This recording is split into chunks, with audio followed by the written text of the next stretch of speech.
My name is Alex Rivera, and I never thought buying a quiet suburban home would turn my life into a battlefield. It all started 2 years ago when I inherited a sprawling property on the edge of Willow Creek Estates from my late grandfather.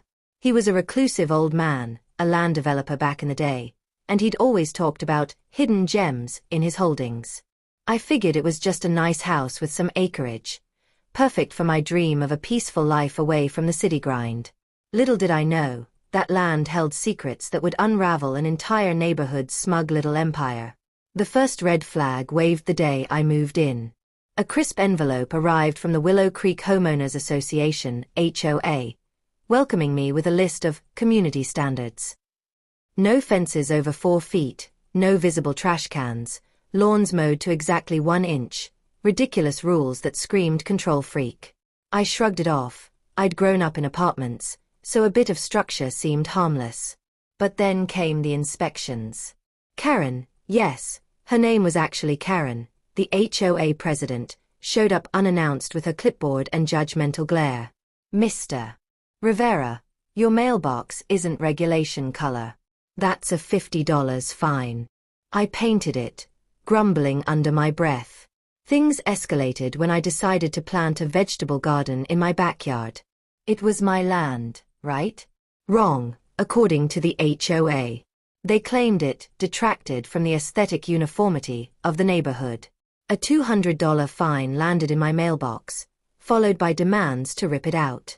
I fought back at the next board meeting, a stuffy gathering in the community center where a dozen busybodies sipped coffee and nodded like bobbleheads. This is my property, I argued, my voice shaking with frustration. I pay taxes on it. You can't dictate what I grow. Karen smirked, her perfectly coiffed hair unmoving. Read the covenants, dear. We're here to protect property values. The board voted unanimously against me. Fine after fine piled up. $100 for a bird feeder, $300 for parking my truck in the driveway overnight. My blood boiled each time I wrote those checks, but I complied, not wanting to be that neighbor. The real nightmare began when I discovered an old well on my property. Grandpa had mentioned it in passing, a historical artifact from the farm that predated the subdivision. I hired a contractor to restore it as a decorative feature, thinking it added character. Big mistake. The HOA swooped in like vultures. Unauthorized structure, they declared. It violates setback rules and poses a safety hazard. They slapped me with a $5,000 lien, demanding immediate demolition. I refused. This wasn't some tacky shed. It was part of the land's history. That's when the harassment intensified.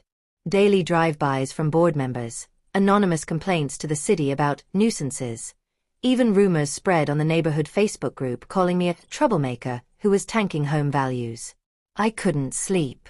My savings dwindled as fines mounted, $10K, then $50,000 in accumulated penalties and legal fees.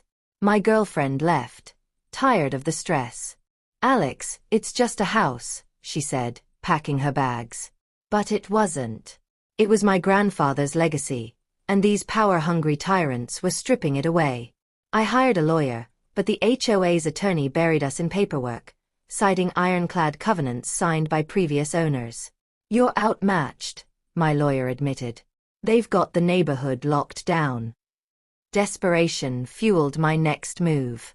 Digging through Grandpa's dusty attic, I found boxes of yellowed documents. Deeds, surveys, old maps. My heart raced as I pored over them late into the night, coffee staining the pages. One map caught my eye, a plat from the 1950s showing Willow Creek Estates as part of a larger tract owned by my grandfather's company. He hadn't just developed my lot.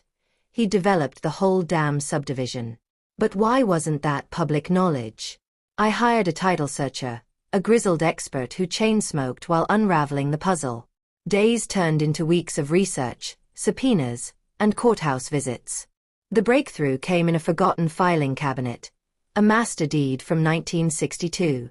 Grandpa had sold off parcels to build the neighborhood but retained ownership of the underlying land rights, something called a fee simple with reversionary interest. In layman's terms, the houses were built on leased land, And the leaseholder? My grandfather's estate. Me. The implications hit like a thunderbolt. The HOA governed the homes, but I owned the ground beneath them. Every street, every common area, every blade of grass in those manicured lawns traced back to my property. The covenants. They were tied to the leases, which had clauses allowing the landowner to revoke for violations. And guess what? The HOA had been violating them for years, misusing funds, selective enforcement, even embezzlement whispers I'd heard but ignored.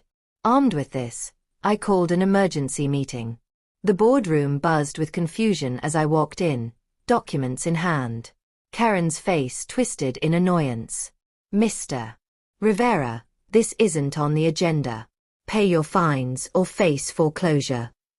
I smiled for the first time in months. Actually, Karen, let's talk about fines. You've racked up $350,000 in penalties against me for violations on my land. But turns out, this entire neighborhood is on my land. The room fell silent as I laid out the deeds, the maps, the legal opinions.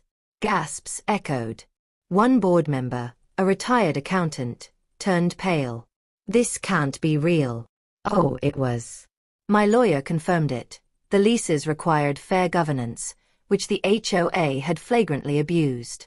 I could terminate them all, evict the lot if I wanted. But revenge isn't about destruction. It's about justice. I gave them an ultimatum: dissolve the HOA, refund every unjust fine, not just mine, but everyone's, or I'd start foreclosure proceedings on the common areas first. The clubhouse, the pool, the parks, all mine to reclaim. Panic spread like wildfire. Neighbors who'd shunned me suddenly called, begging for mercy. We didn't know, they pleaded. But they had enabled it, turning a blind eye to the bullying. In the end, the board crumbled. Karen resigned in tears, her empire shattered. We held a vote. The HOA was disbanded, replaced by a voluntary community group with no enforcement powers. I waived my claims on the land in exchange for clear titles to all homeowners, ensuring no one else could pull this stunt. And those fines. Every cent returned, plus interest. My $350,000 vanished like a bad dream, and I used part of the settlement to turn that old well into a community fountain, inscribed with Grandpa's name. Now, Willow Creek is peaceful, truly peaceful. Gardens bloom freely, kids play without fear of citations, and I sip coffee on my porch, watching the sunset over land that's finally mine in every sense. But I'll never forget the fight.